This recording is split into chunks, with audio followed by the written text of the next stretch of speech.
Hey everybody, this is Ben Atkinson, and this is our Inspiring Leadership interview series. This week is entitled Empowering Teams to Deliver in Extreme Environments. Jonathan, who are we interviewing this week? Thank you very much, Ben, and welcome everybody to my favourite time of the week. Delighted to have David Hartshorn on. David's had huge, fascinating life, and it continues to be very interesting. The reason David's on here was recommended by Guy Waite, who's a round-the-world skipper, who in turn was recommended by General James Bashell. And Guy recommended him because he's a fellow round-the-world clipper skipper. And but also fascinating other things. He's been a platoon commander with 10 para in 3 company. And I always admire people who in their spare time are able to be officers in the army. And also he was a superintendent in the Metropolitan Police, and particularly in charge of public order as the chief of staff there. And the summer of unrest in 2009, which got pretty hellish, he was right in the thick of things when Croydon was literally on fire. So welcome, David. Great to have you on board. Pleasure. Delighted to be here. Yeah. David, we're always fascinated. You and Ben and I had a really good chat about some of the life experiences you had. So let's go straight to those. And really the journey that took you into leadership. You were mentioning particularly about your father doing an awful lot of things later in life. And you started to do some phenomenal things like, being a skipper and around the world. Racing 3 times. Tell us a bit about your life journey, Dad particularly, and other people who've influenced you. So my journey started really in terms of the fact that I ended up in the police more by accident and design, and intended to do it for 2 years and then go a bit travelling. Unfortunately, I sort of ended up doing a further 28 years before I started to do my gap year and travelling. And within that, I think that the whole role of a police officer generally is about leadership, whether you're a police constable or not. It's about leading people. But in the background, and I got to know my father a lot better in my sort of late teens, early 20s, and we started doing a lot of climbing and that sort of thing together. And he got made redundant at the age of 54. And at the time for him, it seemed to be quite a devastating moment. But actually, looking back, it was probably one of the best things that ever happened to him. And he just turned all his his hobbies and his passions into what he lived for. And that certainly influenced myself on my journey. If you look at people say, how on earth have you ended to make the gap from the step from being a police officer into a round the world race skipper? Well, actually, it's pretty similar. It's about dealing with people. It's about putting teams together. It's about dynamic problem solving. And it's about empowering people to help solve problems themselves. And there's a massive overlap. And the longer I am a clipper skipper, the more parallels I see within my former calling. Yeah, and in those 3 different callings that you've had, being a Parachute Regiment officer in 10 para, being a skipper around the world where you are on your own with your crew and they all look to you, what do we do now? And then also being in the police when, Croydon was on fire. We'll hear more about that later.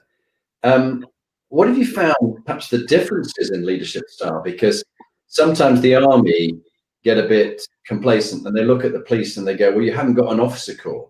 You don't train up your officers. They do various courses, but anybody can go on up. Whereas the army is different that way. What are the pros and cons of, let's say, the army with like special forces and airborne versus the Met Police, and then maybe separately the sailing? Well, I think when I certainly joined the police, and things have slightly moved on now, that everybody started off as a police constable and had to do 2 years on the beat, learning the skills of the trade. And then people are then sometimes selected for potentially rapid rates through the ranks, where the military take people where they can see potential from an early stage and train them up to be a leader. I think the advantage is from my perspective, and I actually did this with the Clipper as well, is the fact that because I'd been a PC, and in fact, actually before I became a sergeant, it was about 12 years, I had 12 years service, and then I went rapidly from sergeant to superintendent.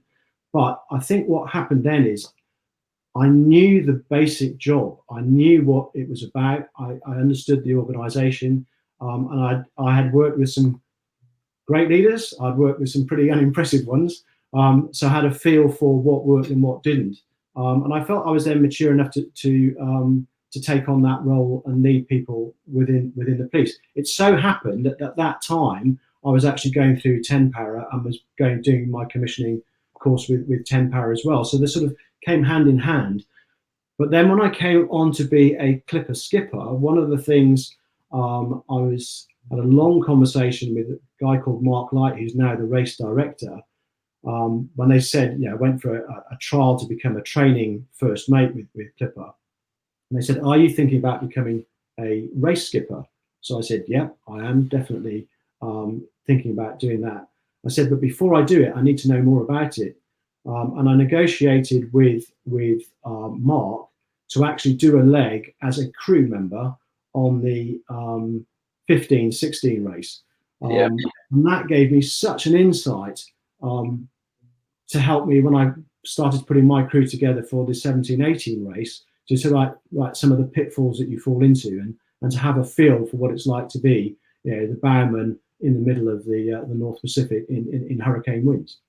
Did you come across Piers Dudin in your travel? That's one of the skippers. Piers. Yes, yeah. Yeah, because he was a cousin of my ex-wife, and I remember seeing him heading out with his crew. Did you ever serve alongside him or on his crew?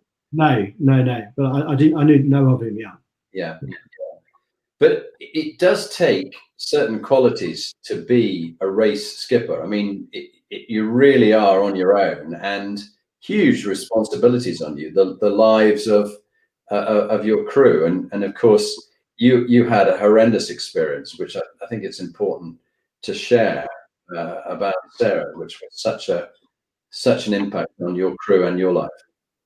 Yeah, so on the 15-16 race, I went to Qingdao. We were going from Qingdao to Seattle, and it was always agreed that I could be put onto any boats depending on where they needed the skill set before we left. So it was only about 30 hours before we left Qingdao that I got allocated onto a boat called Icor Cole.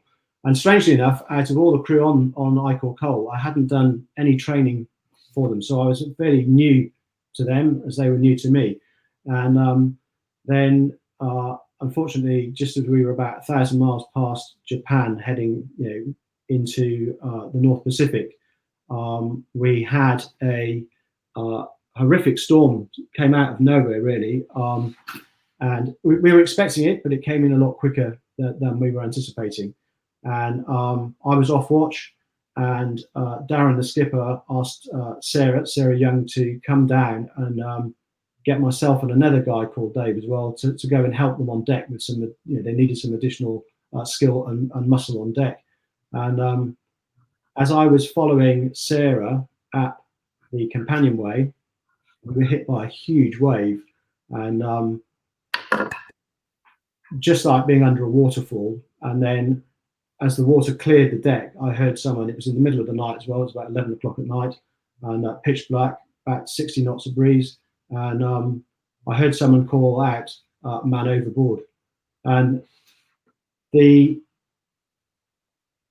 initial reaction to that was one of, that is a really sick joke to come out with in these conditions. And then I realised that it wasn't actually a joke, it was actually for real, and actually it was Sarah, who was literally a metre in front of me on the companionway step, had been washed overboard.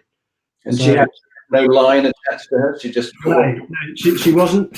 She was washed out of the companionway, which is quite a common place to be washed out of, actually, on a boat. Other people think people get washed over on a foredeck, but the most common place on a boat actually is from the companionway, with that grey matter of being, are you on deck or are you below deck, that transition period. So it was the middle of the night. After about 90 minutes, we eventually got back to her, and she was still alive when we got back to her. However, by the time we managed to get her back on board. Unfortunately, she had passed away. So so then we had about 19 days to go until till we get to Seattle. And you could imagine, we're on our own. The morale was absolutely horrific. There were a number of crew that we couldn't actually even get them on deck for about 7 days. And understandably, a lot of people were terrified, but we definitely had to look after ourselves at that point because there was no one else coming to help. And the other big issue that we had is that a lot of people wanted to stop racing and just make our way to Seattle. And I can remember having a big discussion with some of the crew saying, no, we've got to keep racing because the rest of the fleet are our backup. And if we let that gap get bigger and bigger and bigger, and God forbid something else was to happen, we are completely on our own. Whereas when you do match fleet racing around the world, that fleet is a self-help group, and will go and support people should it be required. And it took a lot of people to some people to work that out. It was quite difficult for it. Yeah.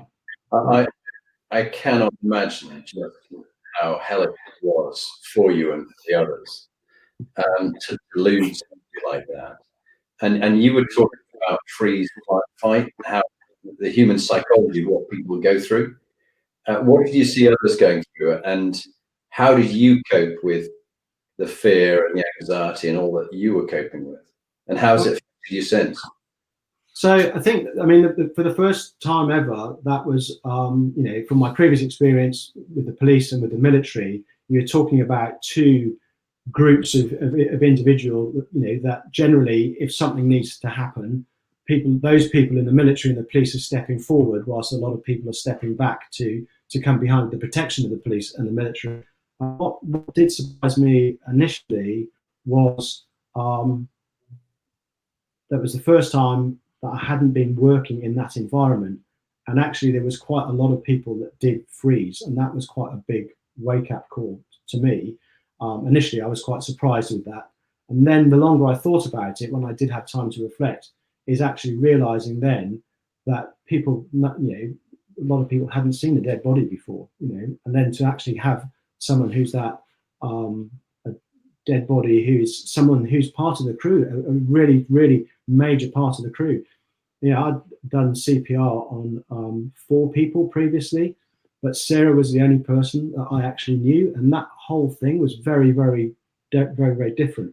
I've got to say, I got to Seattle and thought to myself, I am never, ever, ever going to cross an ocean again as long as I live, because I didn't think at that moment in time that the sacrifice, that had happened was worth it. But then again, having reflected on that, clearly I did come on because I went on to be a around the world race skipper. But the big thing for me, back on the horse, you talk about Lorraine, your now wife, yeah, who got to meet you in Seattle, knew that you had to go through the grieving and the huge impact of what had happened to you and your colleagues. How did you get back on your horse? Because we've all had moments where we've had but I can speak personally, had really awful experiences, and you just don't want to do it ever again. How did you mentally get through that?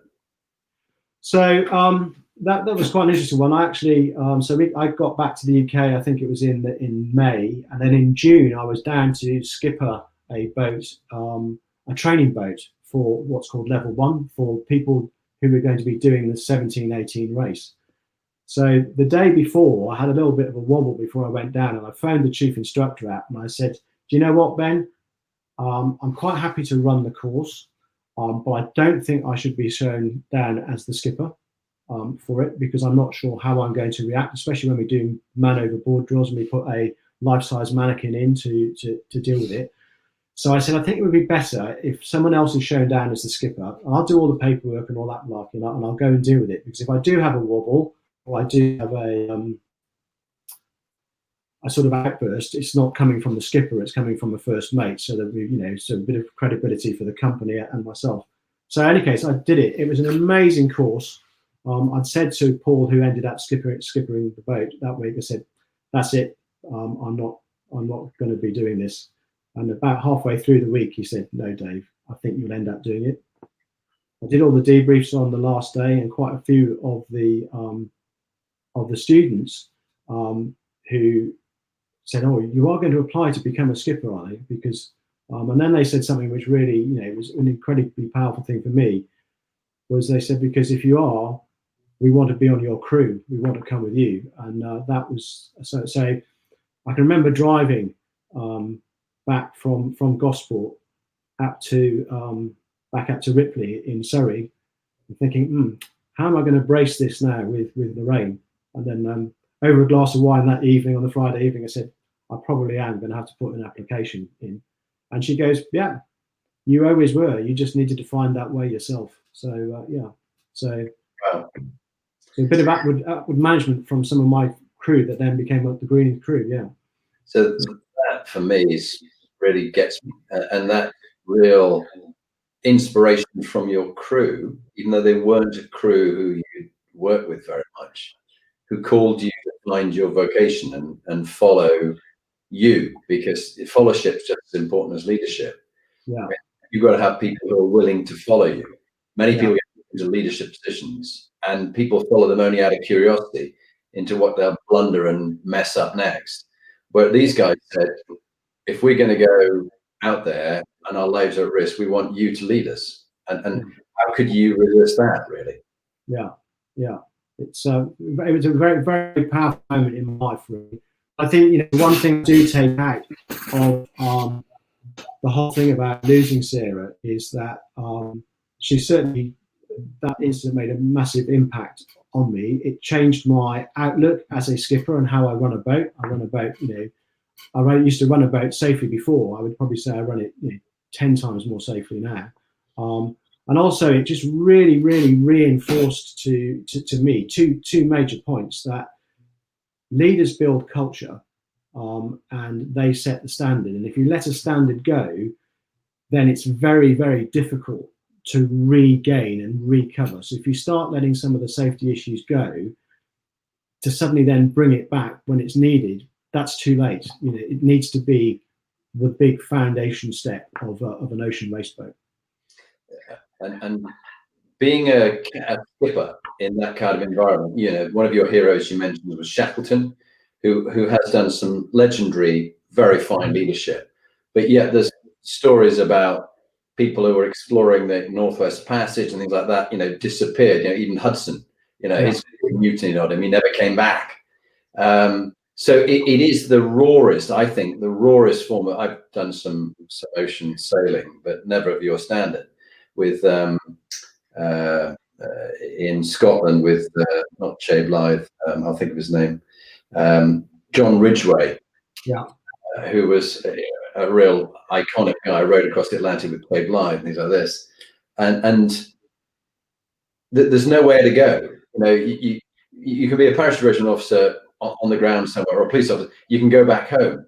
Here, you're describing 19 days that you had to go on with someone who died, who was still on board the boat. And I think it's some of the toughest leadership positions you'll be in. And James Mashall, who's a very fine officer in the Parachute Regiment himself, and we did P Company together, he said, out at sea, when he made a mistake, gosh, he learned from it. Yeah. And what's your lesson about, you're clear in the business of empowering teams in extreme environments, 3 different settings. What wisdom and advice would you pass to people about empowering your team, even in just normal business working environments? What to do, what not to do. What have you learned the hard way, and what worked? Well, I think that the one thing that I've learned about how resourceful people are, and the one thing that you must do as a leader is not assume that you have the answer for everything, but you have the ability to get the answer from your team, and that, I think, to me is the big one.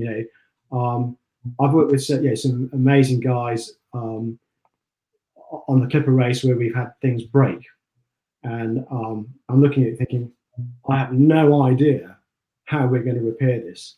We had a generator go, and you think, how on earth are we going to get this back together? And then you always find someone within the team, who has got that experiences, and lo and behold, they use a D-cell battery to make a starter motor for the generator, and we're back up and running again. So it's about identifying the skills, and whenever I take a crew on with the Clipper, is I'm not really interested in their sailing, because I know what their sailing ability is generally, because they've all done a course. Some of them have got previous experience. But what I'm really interested in is what their hobbies are, what their interests outside their workplace are, because those are the skills that we're going to need to get, because the Clipper boat is effectively a floating village, but we're self-sufficient. So it's all the hidden skills and interests that people have that fascinate me, that will get you out of trouble and will give you an empowered team. Yeah, amazing. And imagine you met the young 18-year-old David Hartshorn. What bit of wisdom would you pass on, knowing what you've learned over all these years in the Met Police and with the Paras and as a skipper? What would you pass on to the young self there? Hey, look, this is a good bit of advice, which others listening would go, maybe they're early on in their career. That sounds like a wise bit of advice to follow, David. I think I've probably found out the hard way that those people who have got the loudest voice and the loudest opinions don't necessarily have the best ideas. And it's some people who are sitting on the periphery of the group, the people who are, you can see that they want to say something, but necessarily don't have the confidence to do it. Some of those people are going to be the key to get you out of all sorts of trouble. And it's just about, probably to answer in a roundabout thing, I probably didn't realize how powerful emotional intelligence is as a leader, and the key to getting to know your team and your individuals. So you know what their skill sets are, you know what motivates them, you know what their concerns are. And if you can draw on all of those, then you will have a team where it doesn't matter how someone's thought process might feel insignificant, they'll be happy to put that thought process, because they're not going to get beaten down with it. That might be the answer. Yeah, great advice. Just a little bit more before I hand over to Ben. In your life stories, one of the others, which I saw the video of, was you were way out at sea off Portugal, way in the Atlantic, when a horrendous accident happened and essentially almost ripped your thumb off. Just tell us about that and how you coped with that, and how people rallied to act as leaders in a difficult situation.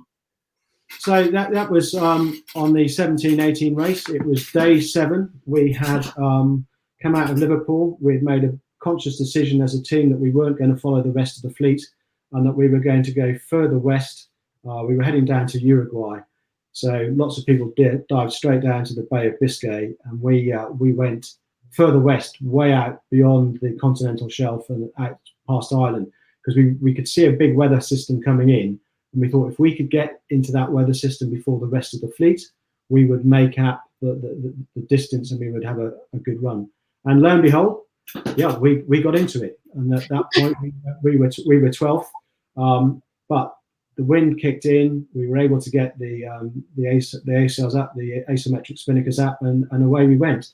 And because it was relatively early on in the race, people's helming was not particularly confident at that time. We were still developing as a team, and our skill set was doing so. I was doing quite a lot of helming on that day, and I knew that we were about to have a watch changeover, and I thought, right, there's 2 guys coming on the next watch that could possibly helm this boat. So we hang on. In any case, they gave it a go and decided no, it wasn't for them. It was in the middle of the night by then, as things always are, and it was a bit too much. I said, fine, we'll get the kite down. And we then realised that we'd lost the line to douse the kite in the water. The dousing is bringing it in. So in the process of recovering that line, I ended up with the line in my hand and holding the guard wire. And the boat's doing about 18 knots. We've got about 35 knots of breeze, so a lot of power taking place. And at that point, the spinnaker collapsed and then reinflated. and the spinnaker is about the size of a tennis court, so you can imagine the size of the sail. And as that happened, as I was holding the guard wire, it pulled my hand through the guard wire, just like a cheese wire. And I can remember looking down and thinking, I've got 6 digits. I've got 4 fingers, something in between, and the thumb off to one side. And and I knew the moment that happened, that was my circumnavigation over. I knew that, which is massively disappointing, having put 3 years of effort to get into that position in the first place. But one of my crew, amazingly enough, had been a hand surgeon, Miles Berry, and he managed to give me some amazing first aid. So much so that initially he talked about potential amputation, but later on it was identified that there was still blood circulating in it. And the Portuguese Air Force came and picked me out of the sea in a helicopter and got me back. And that was a very strange thing to do, because I then had to step off the boat that I was skippering with an amateur crew. And I didn't realize how quickly the boat disappeared very, very quickly. And suddenly I was in the middle of the ocean, leaving them to find their way to Portugal, whilst I was hoisted back in a helicopter. That was a big moment. Wow. Well, David, look, thank you. Some amazing stories, and you got many more to tell us. But Ben, I think it's time for you to take over for your turn to host and skipper the boat. Great stuff, fascinating stuff, David, and such interesting different parts of your life. And we've had a number of people make some comments and some likes. So I just wanted to say, if you've got any questions, please do post them up. We've already had some comments from a lady called Hannah Thompson, who says, "Nice to see the greenings pick on the wall behind you." So Hannah was on board when I lost my thumb, and so they went into Portugal, and they put a new skipper on board, and they then raced down to Uruguay on a time lapse. And the amazing thing was they came first, so they got first into Uruguay, and then after that, there was obviously happened if there's a time lapse in ocean racing. Some people say, well, they must have had luckier wins and things like that. And then from there they went from Uruguay to Cape Town, and they won that race as well. So they were a very, very amazing group of people, actually. Wow. The Greenies, I've got to say. Wow.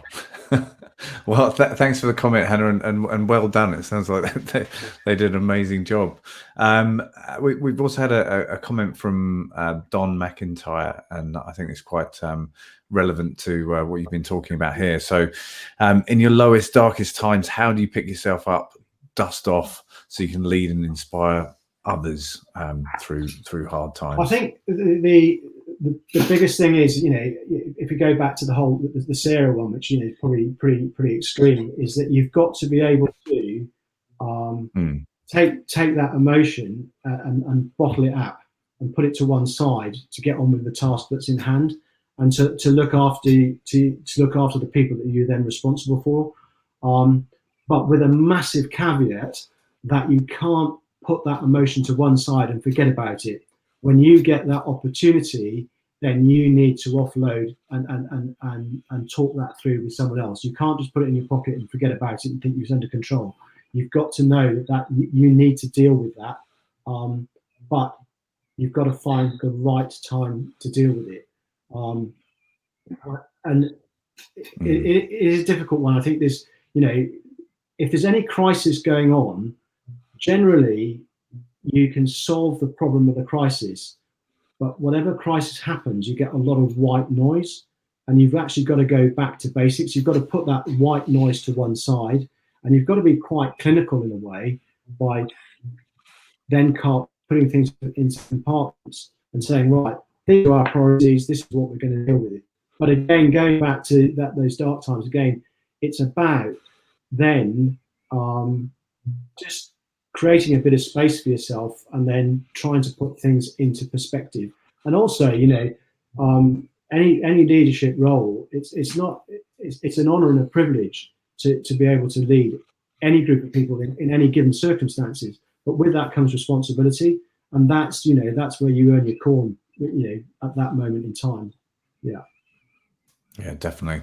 And anybody listening, please do keep the questions coming. It'd be great to hear from people.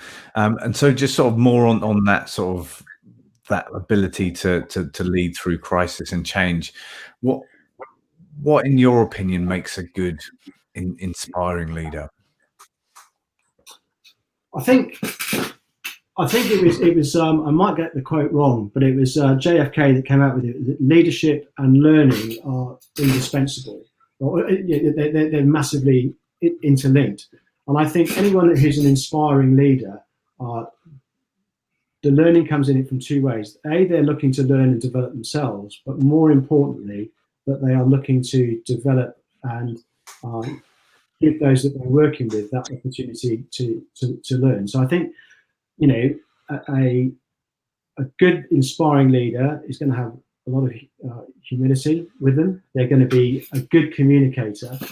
They're going to spend time being a tea drinker, or it can be coffee, but they're going to get to know their teams, and they're going to get spend time with those individuals, knowing what's going on in their private life, knowing what's going on outside the work, as I was talking about earlier. And then once you know what motivates people, then you can then start pulling those skill sets together. And also the other thing is empowering them. And a good inspirational leader will empower a team and then let them go off and do what they've asked them to do, as opposed to micromanage. You see that time and time again, where people delegate and then they just turn into a complete control freak, and they don't let the delegation take place. So, and I think that thing about being an inspirational leader, the law of forensic science is that every contact leaves a trace. And I think any inspiring leader will leave a trace. I talked about my father earlier, and he'd been a venture scout leader. At his funeral, there were 12 venture scouts. That was over 56 years later that they were there. He'd obviously left a trace with those people. He'd inspired them, and I think, to me, that's a big part. Yeah, definitely, and that's something that's come up time and time again with the people we've interviewed, is that ability to give people responsibility, to put them in those positions to make decisions and stretch themselves. So then when they are put into a difficult position, they can handle it. And it seems to be a thread which seems to come quite often from people with a military background. Is that something that you picked up from there, or? I think it's quite possibly. I don't know whether I can pin it 100% on that. But the one thing also that I've identified is, going back to the ocean, being on an ocean, certain race teams will have 2 or 3 helms, per watch. So those people then are being constantly under a huge amount of pressure. But what happens if one of those breaks an arm, breaks a leg? If you've got 3 helms, you're down to 2. So it's about empowering people and bringing people on. So you've got built-in resilience to your team. It's really important. I don't think people underestimate. We look at what the country's going through at the moment, or the world going through. You need a lot of resilience in things like that. And to build that resilience, you've got to delegate, and you've got to coach, and you've got to bring people on.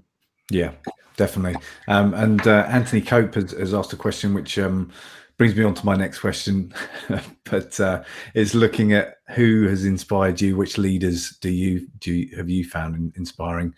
Anthony himself has put his leadership heroes as Churchill and Jean-Luc Picard of the Enterprise, I believe, Star Trek. Right. Okay. Well, I think, as I said earlier, that Shackleton had fascinating. I think he was quite a modern leader ahead of his time, as opposed to now. I think this will probably surprise you a little bit. Willie John McBride from the Lions, 74 Lions, inspired me as a child. In fact, I even named my tortoise after him. But I've worked, with a couple of people in the police. Cressida Dick, I'm absolutely delighted that she made the first female commissioner. On the morning after Croydon burnt down, I was at the management board meeting at the yard, where it was fraught, is probably the most polite way of putting it, with Tim Godwin about to go and see David Cameron at number 10 to explain what was happening or what was not happening. And she was probably the calmest, logicalest person in the room. She's got great interpersonal skills. So she's definitely inspired me. Chris Allison, who was one of the assistant commissioners in the Met, he's now retired. And then a guy who was one of my borough commanders when I was at Camden as an inspector, a guy called Tony Brooks, who won the police gallantry medal, but also the QPM. And he was a very, very unassuming individual, but oh my God, he was a powerful leader. He knew exactly what he wanted. And he knew what his staff wanted, he knew what made them click, and he had standards, and he was, very inspirational looking back. Yeah. Amazing. We've got a comment from Charles Ferguson, who remembers the thumb night well. And he's also commented, but how do you deal with a person in a team who doesn't contribute, who brings others down or destroys the culture you're building? I think one of the things that I've learned over the life is sometimes you reward people, and you think that will motivate them. Someone's done something really well on a team, but actually one of the things I have found is that when you identify, and sometimes you don't actually know that culture is taking place, but then when you do identify that it's taking place, that you deal with it.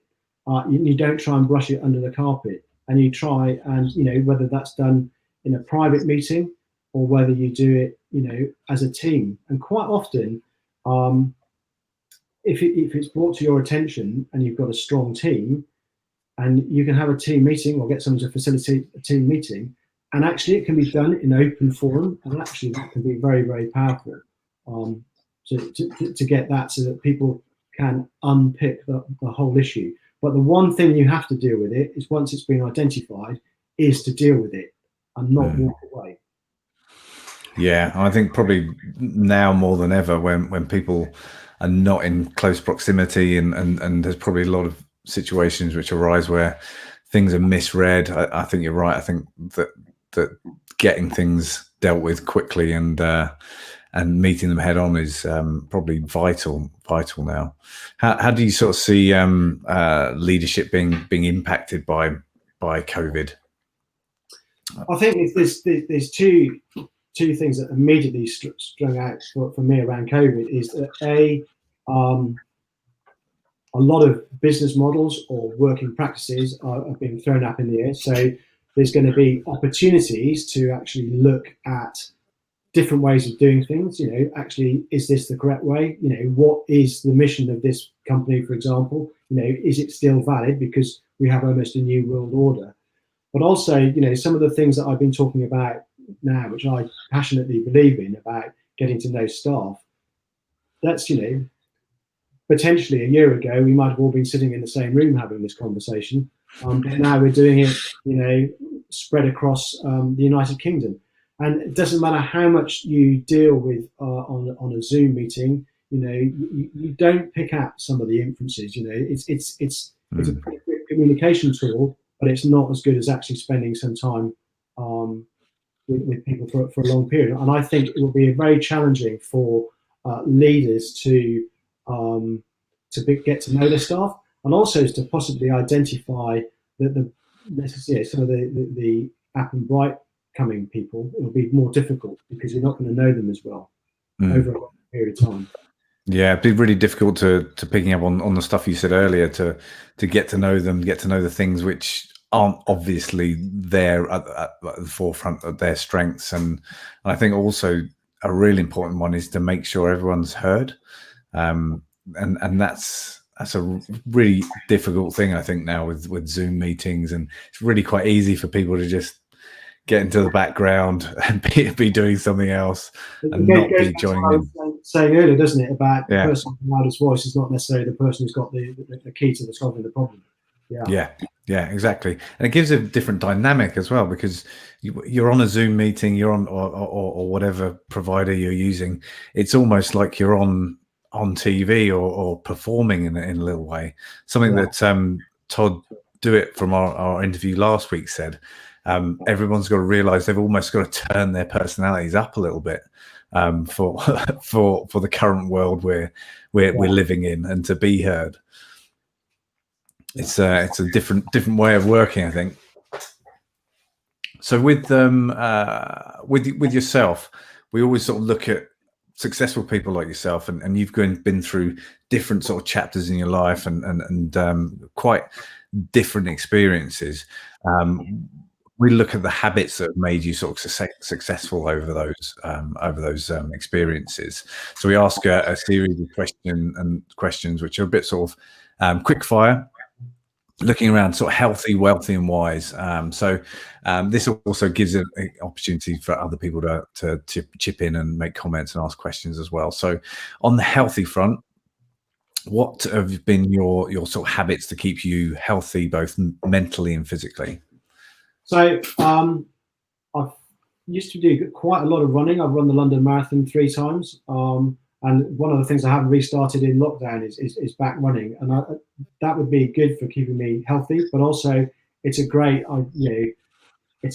time to get thought process to yourself and to think things through. And the loneliness of a long distance runner, it's good. And that I would be able to kill 2 birds with one stone with running and being able to have some time for myself. Yeah, that's sort of a bit of a alone time, especially now in the sort of experience of COVID, lockdown, and the creep of work into the rest of your life. I think it's so important at the moment. Quick comment from Don McIntyre. He says your hero Willie John was a very impressive man, which is good to hear that there's other people out there who hold him in good regard. So. Moving on to wealthy, is there any piece of advice? Obviously, at the moment, there's lots of people who are struggling with work, with money.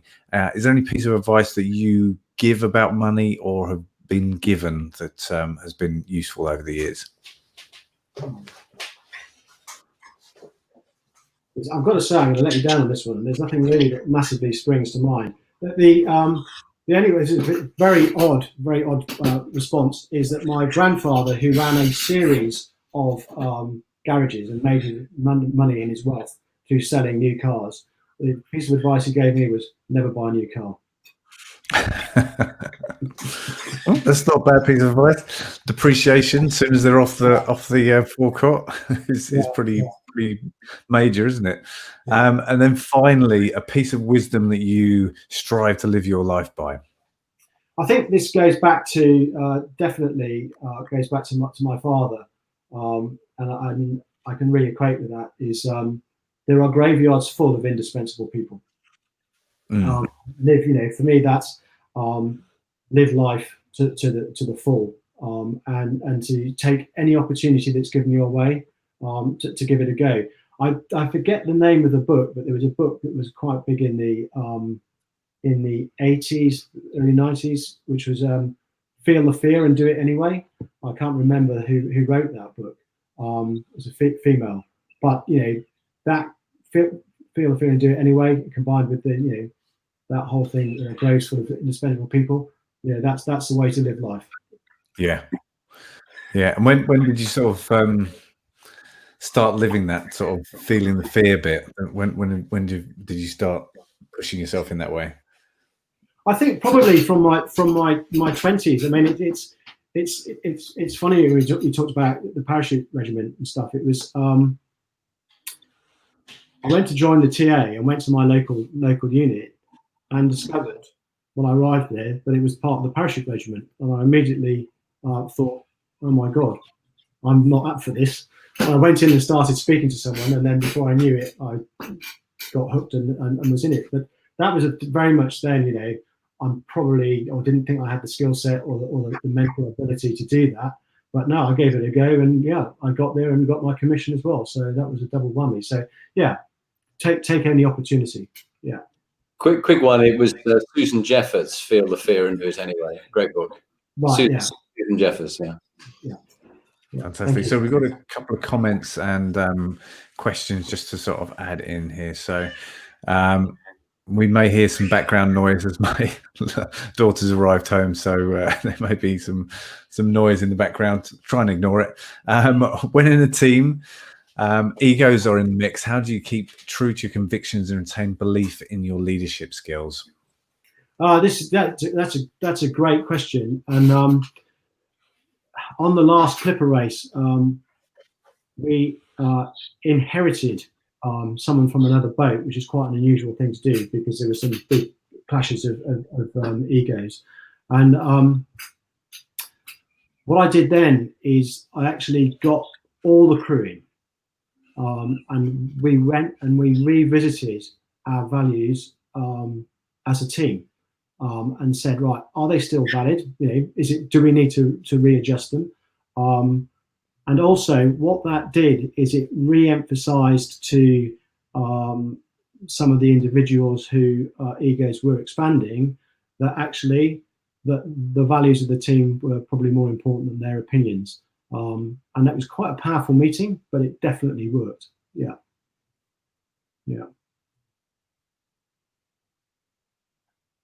You're mute, man. Apologies. Yeah, I was just looking up who that was from. It's from Sarah Bean, that question. Thank you, Sarah. And okay, 1 second. Great. Also, we've got a question from Anthony. Okay, Anthony. So how do you deal with the weakest link? Do you strengthen it, or is it the weakest link? Goodbye. I suppose not got much choice if you're at sea. No, I mean, I think the first thing with that is it's, to me, it's if they are the weakest link, then that's your biggest challenge, and that's where you're going to concentrate effort. And because there's, it doesn't matter. They might temporarily be a weak link, but they're not necessarily going to be a weak link all the time. And I will go back to the night that we lost Sarah, which was pretty horrific. And then we lost a lot of crew that didn't want to go on board, etc. And there was probably about 4 of us sailing this boat. And a couple of what would have been seen as the weaker links of the crew turned around and go, right, guys, we're not going to be able to help you sail this through the storm. But what we're going to do is we're going to look after you. And it was very humbling because you'd come off deck and they would be putting a mug of hot tea in your hand and then helping you into your sleeping bag. And then a few hours later, waking you up and say, Dave, we need you back on deck now, etc. And they then became, a strong member. So there is a component, everyone is a component in the team. There's no weak links, in my opinion, only weak leaders. Yeah, that's a really great point. And I think it sounds like you like to get to know the whole person and not just the sort of one facet that someone might be good at. So it's good to sort of understand all the different facets of their abilities and talents to really take advantage of them. Yeah. And another nice question from Richard Norfolk. Great advice for inspiring leadership, but as a leader of a team, do you have any advice on managing or challenging upwards? Perhaps not as a skipper on a boat, but perhaps one of your other roles. I think you definitely have a obligation.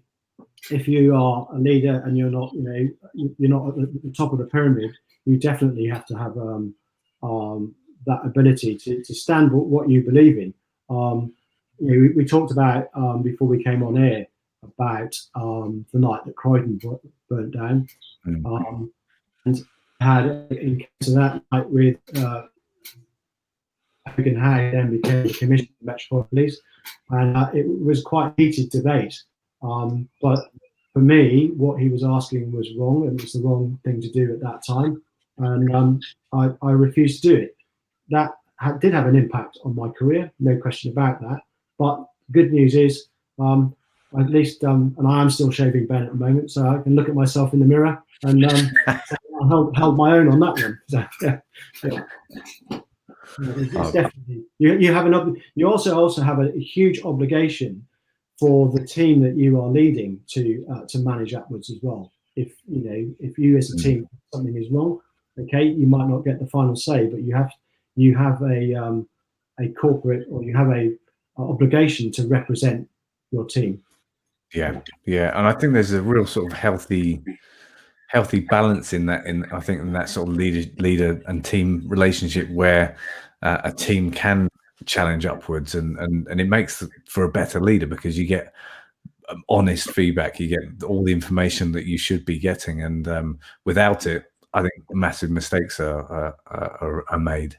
Yeah. It's been fantastic interview so far, really interesting, David, and really appreciate all the comments and questions that have come in.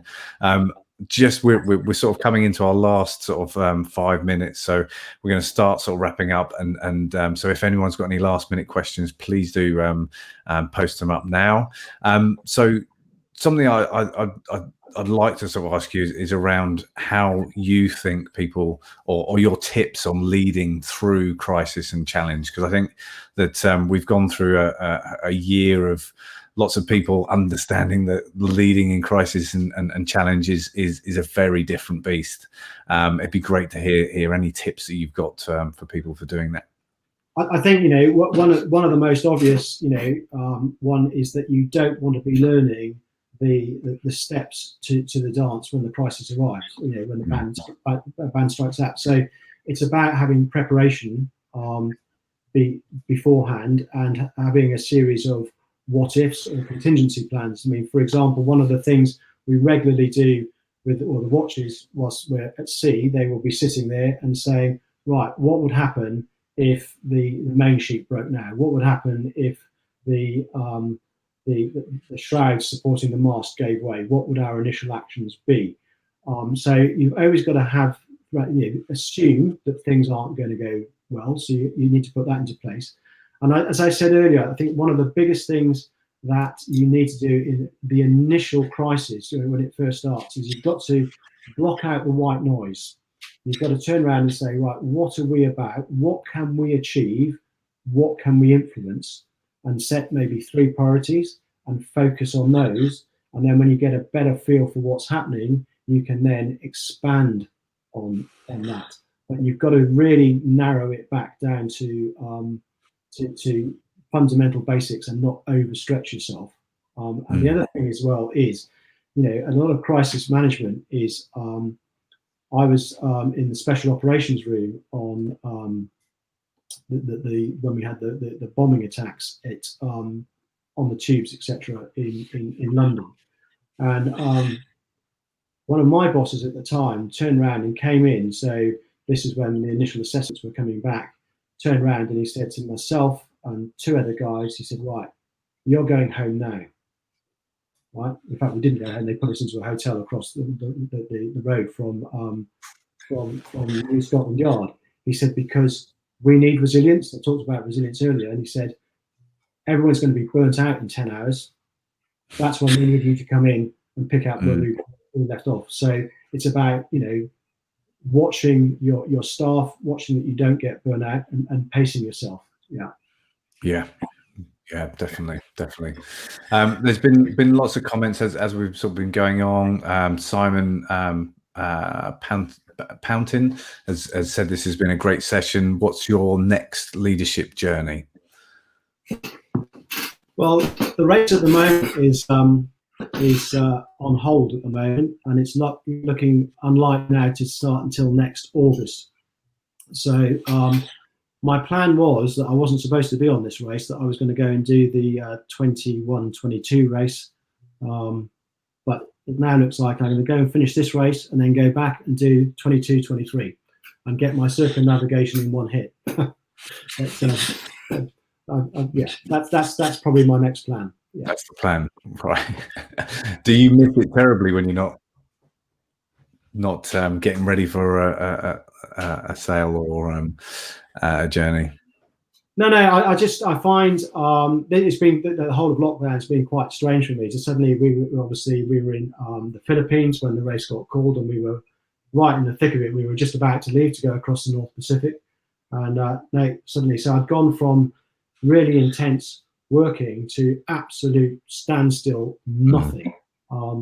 Apart from decorating, which I think anyway, run out of projects for me now. But it's been quite so. No, I'm looking forward to getting back and working with teams again. Yeah. Well, if I could come in briefly and let Ben finish off in a moment, but I've really, as you've seen from the questions and the comments, I've really enjoyed your humility, your wisdom, your experience. You're a phenomenal, inspiring leader, and it's lovely to see the lessons you've learned and also the battle scars that you've had, which we've learned from you sharing that. So David, thank you from me and Ben. Yeah, it's been fantastic. And just a quick comment from Richard Norfolk, just saying the answer you gave earlier, great answer, and shows depths of character and integrity, standing up for what you and your team believe in, demonstrating your obligation to represent your team. Yeah, really appreciate it. And from that, what would you like from your life, your legacy to be, David? I think, especially the work around Clipper, is the fact that that I've helped people achieve some of the most challenging aims in their life, and have given them their tools to deal with that, and maybe the mindset, that the fact that they can go on and actually set themselves challenging, and they give them the self-belief that they can achieve it. Yeah, definitely. Yeah. Final question before we go: have you got a book recommendation for us?